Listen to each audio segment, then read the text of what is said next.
Cette vidéo explique visuellement les opérations de création et d'indissage des matrices et des tableaux dans R. Ces structures de données sont fréquemment utilisées tant en programmation qu'en analyse de données.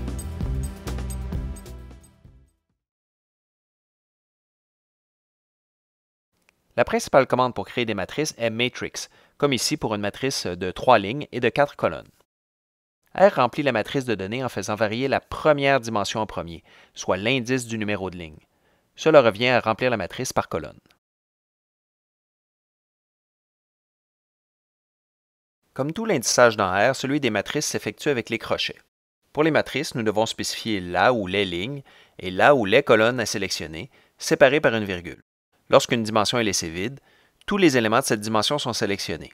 Ainsi, nous pouvons sélectionner une ligne au complet, une colonne entière, ou un seul élément au croisement d'une ligne et d'une colonne.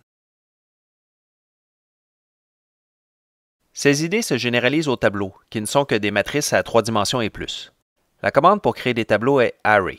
Pour les illustrations, nous allons utiliser un tableau 3 par 4 par 5, que l'on représente comme 5 matrices 3 par 4, placées les unes derrière les autres.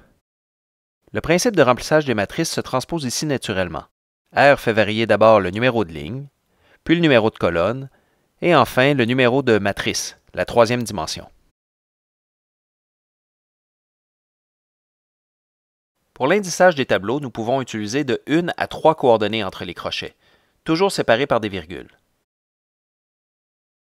L'indissage avec une seule coordonnée revient à sélectionner des tranches dans le tableau, horizontales, verticales ou transversales.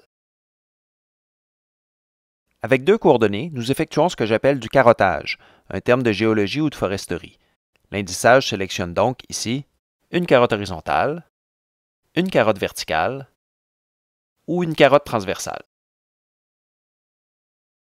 Avec une seule coordonnée, l'indissage sélectionne un seul élément au croisement des 3 coordonnées. Les idées présentées jusqu'ici se transposent ensuite au tableau à plus de 3 dimensions, que l'on visualise comme des matrices les unes derrière les autres, puis des tableaux à 3 dimensions les uns derrière les autres, et ainsi de suite. L'indissage permet alors de sélectionner des éléments, des carottes, des tranches, des sous-tableaux, etc.